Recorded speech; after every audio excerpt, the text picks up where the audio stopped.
تو نہیں پتا ہوگا کہ تصویر فاطمہ ملی کیسے. جی ہوا یہی تھا کہ پیارے آقا علیہ الصلوۃ والسلام کے پاس کچھ خادم اور خادمائیں آئی تھیں اور مولا علی شیر خدا نے دیکھا کہ خاتون جنت اپنے ہاتھ سے کام کاج کر رہی ہیں، ہاتھ پر نشان بھی اس سے پڑ جاتے ہیں، جسم پر بھی نشان پڑ جاتے ہیں. تو کہا آپ بابا جان سے جا کے کوئی خادم لے لو. تو پیارے آقا علیہ الصلوۃ والسلام کے پاس حاضر ہوئی تو دیکھا کچھ صحابہ بیٹھے تھے. حیا ہوئی کہ میں کیسے سب کے سامنے بات کروں. اب واپس آ گئے. پیارے آقا علیہ الصلوۃ والسلام نے شہزادی کو دیکھ تو لیا تھا. میرے آقا شام تشریف لے آئے گھر میں اور ارشاد فرمایا تمہارا آنا ہوا. میں خلاصہ عرض کر رہا ہوں. کہا حضور وہ آپ کے پاس کچھ خادم خادمائیں آئی تھیں، میں گھر کے کام کرتی ہوں تو ہاتھ پر چھالے بھی پڑ جاتے ہیں یا جسم پر نشان بھی پڑ جاتے ہیں.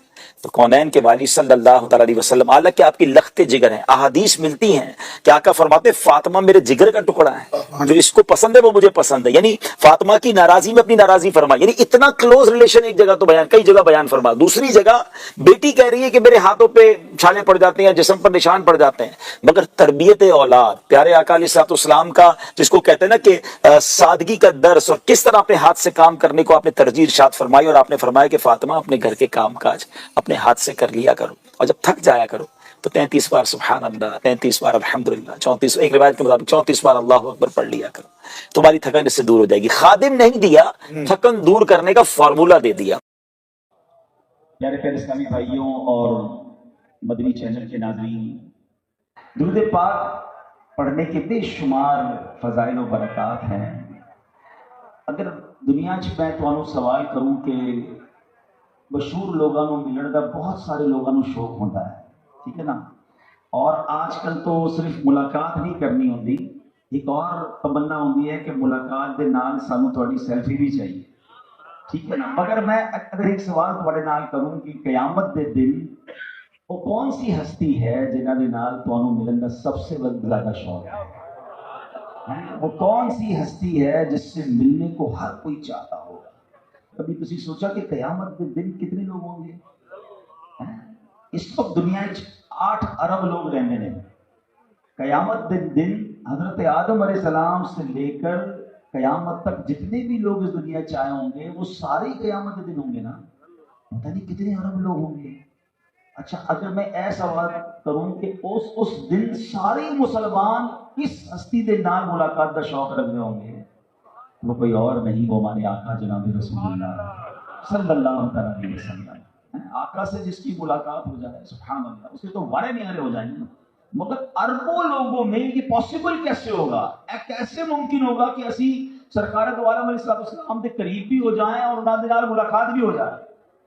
ایک اجتماع ملاقات کرنا ایک بندے نال مشکل ہے، تو اربا لوگوں میں کیسے ملاقات ہوگی نبی پاک دے نال؟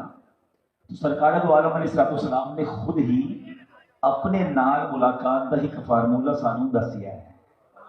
حدیث پاک تھانوں سنان جانا ہوں کہ پیارے آقا فرماتے ہیں کہ جو مجھ پر دن بھر میں 50 بار درود پاک پڑھے گا میں کل بروز قیامت اس سے مصافحہ کروں گا.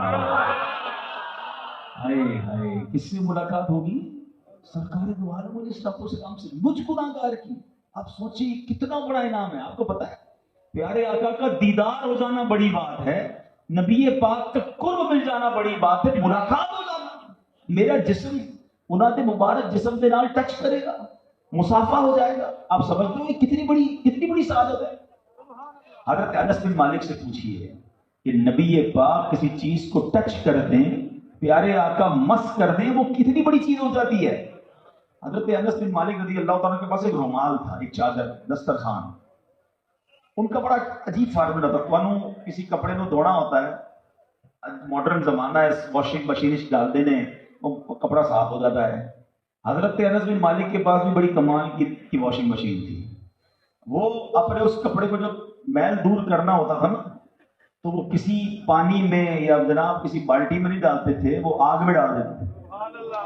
میل جل جاتا تھا، کپڑا صاف ہو کر باہر نکل آتا تھا. لوگوں نے سوال کیا یہ کون سا طریقہ ہے میل صاف کرنے کا؟ بڑا ودیہ طریقہ ہے. تو وہ کہتے ہیں بات یہ ہے کہ نبی پاک کچھ عرصہ پہلے میرے گھر آئے تھے، نبی پاک نے اس رومال کو، اس کپڑے کو ٹچ کیا ہے، جب اسے آقا نے چھوا ہے دنیا کی آگ اس پر اثر نہیں کرتی ہے. مجھے جب بھی صاف کرنا ہوتا ہے میں آگ میں ڈالتا ہوں، آگ میل جلا دیتی ہے، کپڑا بالکل صاف باہر نکل آتا ہے. اب ذرا غور دار سنو کہ جس کپڑے کو پیارے آقا ٹچ کر دیں اسے دنیا کی آگ نہ جلائے، جس امتی کو ٹچ کر دیں اسے دوزخ کی آگ کیسے جلائے؟ آقا سے ملاقات، تو اب نبی پاک سے ملاقات کتنا آسان فارمولہ ہے۔ سرکار دو عالم علیہ السلام فرماتے ہیں، حدیث پاک کا خلاصہ ہے، جو مجھ پر 50 باری، صرف 50 بار روزانہ درود پاک پڑھ لے، کل بروز قیامت میں اس کے ساتھ مصافحہ کروں گا۔ اب فضول باتیں کرنے میں پورا دن گزار دیتے ہیں، موبائل فون ہاتھ میں ہو تو گھنٹوں گزار دیتے ہیں، چائے کے ہوٹل پر بیٹھے تو کھڑے ہی نہیں ہوتے، اتنی فضول باتیں کرنے کا ٹائم ہے۔ اور ٹائم نہیں تو درود پڑھنے کا ٹائم نہیں، ٹائم نہیں تو نماز پڑھنے کا ٹائم، ٹائم نہیں تو تلاوت کرنے کا ٹائم۔ کیسی زندگی گزار رہے ہیں ہم؟ حالانکہ اتنے بڑے بڑے انعام ہمارے لیے رکھے گئے ہیں چھوٹے چھوٹے کام کرنے پر۔ دیکھا جائے تو بڑی ایفرٹ نہیں ہے، تھوڑی سی دیر میں ہم لاکھوں کروڑوں نیکیاں کما سکتے ہیں، مگر ہم اپنا وقت ضائع کیے جا رہے ہیں۔ یہ ایک ایک سانس قیمتی ہے۔ یقین کریں جب انسان کا انتقال ہو جائے گا نا، وہ تمنا کرے گا کہ اے اللہ دوبارہ دنیا میں بھیج دے، ایک بار سبحان اللہ کہہ لوں، ایک بار 2 رکعت نماز پڑھ لوں، ایک بار کلمہ پاک پڑھ لوں۔ پھر موقع نہیں ملے گا۔ آج موقع ہے نا، جتنی نیکیاں کرنی ہے کر لیں۔ ذرا مل کر کہیے سبحان اللہ، کہیے الحمدللہ، اب کہیے اللہ اکبر۔ کتنی دیر لگی؟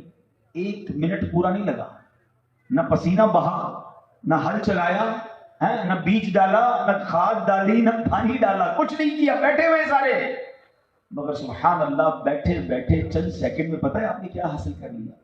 میرے نبی علیہ الصلوۃ والسلام کے سچے وعدے ہیں، جو ایک بار سبحان اللہ کہے جنت میں درخت لگا دیا جاتا ہے، الحمدللہ کہے جنت میں درخت لگ جاتا ہے، اللہ اکبر کہے جنت میں درخت لگ جاتا ہے۔ سب سے افضل ذکر پتہ ہے حدیث میں کس کو کہا گیا؟ افضل الذکر لا الہ الا اللہ۔ مگر ہم کتنے لوگ ہیں جو دن میں کلمہ پڑھتے ہیں؟ اچھا اب میں ایک سوال کروں کہ کون کون چاہتا ہے مرتے وقت میری زبان پر کلمہ پاک؟ ماشاءاللہ، تو سب چاہتے ہیں مرتے وقت ہماری زبان پر کلمہ پاک ہو، ٹھیک ہے۔ اب ایک سوال کروں گا جس پر ہاتھ نہیں اٹھانا ہے، مجھے یہ جواب دیں کہ آج پورے دن میں کس کس نے کلمہ پڑھا ہے؟ پورے ہاتھ نہیں اٹھائے گا، اپنے آپ کو جواب دیں۔ پورے ہفتے میں کس کس نے کتنی بار کلمہ پڑھا ہے؟ پورے مہینے میں کتنی بار کلمہ پڑھا ہے؟ ہمیں مہینوں گزر جاتے ہیں ہم کلمہ نہیں پڑھتے۔ تمنا کیا ہے؟ مرتے وقت کلمہ نصیب ہو۔ زندگی میں پڑھنے کے لیے کوئی تیار نہیں ہے۔ ایسا نہ کرو بھائی، روز اپنی زبان کو کلمے کا عادی بنائے نا، تاکہ آخری وقت جب زبانیں بھاری ہو جائیں تو اس وقت بھی ہماری زبان پر کلمہ جاری ہو جائے۔ تو نیت کرتے ہیں انشاءاللہ روز کلمہ پاک کی بھی تسبیح پڑھیں گے انشاءاللہ۔ تو ذکر و درود سے زبان تر رکھیں، فضول باتوں سے بچائیں اپنے آپ کو۔ اللہ مجھے بھی کثرت سے درود پاک پڑھنے کی توفیق عطا فرمائے۔ آقا کتنا ہمارا خیال رکھتے تھے پتہ ہے نا، راتوں کو اٹھ اٹھ کر رویا کرتے تھے، راتیں جاگ جاگ کر ہمارے لیے دعائیں کیا کرتے تھے۔ بلکہ جب دنیا میں تشریف لائے نا تو پتہ ہے پیارے آقا نے اس وقت کیا کہا تھا؟ اس وقت بھی اپنی امت کو یاد کیا تھا۔ صلوات والسلام میں شعر پڑھتے ہو نا، رب حبلی امتی کہتے ہوئے پیدا ہوئے، حق نے فرمایا کہ بخشا الصلاۃ والسلام، راتوں کو ہمیں یاد کرتے رہے، معراج کی شب ہمیں نہ بھولے۔ بلکہ صحابہ فرماتے جب نبی پاک کو قبر انور میں اتارا جا رہا تھا نا، اس وقت بھی پیارے آقا کے لبھائے مبارکہ کو جنبش ہو رہی تھی، اور میرے آقا اس وقت بھی امت کو یاد فرما رہے تھے۔ بلکہ سیدی اعلیٰ حضرت نے تو اور کمال کی بات لکھی ہے، بڑی گہری بات ہے، ذرا غور سے سننا۔ اللہ حضرت فرماتے ہیں کہ نبی پاک آج بھی اپنی امت کو اپنی قبر میں یاد فرما رہے ہیں، امتی امتی پکار رہے ہیں۔ اچھا اب اللہ حضرت کہتے ہیں کبھی کبھی کان بجتے ہیں، آپ کو محسوس ہوا ہوگا، کبھی کبھی آپ کہتے ہیں مجھے کوئی آواز آئی ہے، اگلا کہتا ہے نہیں بھائی کوئی آواز نہیں، آپ کیسی کان بج رہے ہوں گے۔ سیدی اعلیٰ حضرت فرماتے ہیں جب بھی تمہیں ایسا محسوس ہونا کہ تمہارے کانوں میں کسی کی آواز آئی ہے، کان بجنا جس کو کہتے ہیں، فوراً درود پاک پڑھ لو، کیونکہ یہ وہی آواز ہے جو نبی پاک کی آواز مبارک تمہاری روح سے ٹکرائی ہے۔ ہائے ہائے، میرے آقا آج بھی امت کو یاد فرما رہے ہیں، اور امتی کو معلوم ہے کہ نبی پاک کے کیا حقوق ہیں، ہمیں حقوق کی معلوم نہیں ہے، ہم تو اس پر عمل کب کریں گے؟ تو آج پہلے غور سے سنیے، 8 حقوق ہیں، پہلے میں 8 حقوق کی لسٹ بیان کر دیتا ہوں، پھر انشاءاللہ کچھ باتیں ایک ایک حق پر ہم کرتے ہیں۔ آپ فرماتے ہیں، قاضی ایاز نے لکھا، پہلا حق رسول پاک علیہ الصلوۃ والسلام کا ایمان بالرسول، دوسرا حق اتباع سنت رسول، تیسرا حق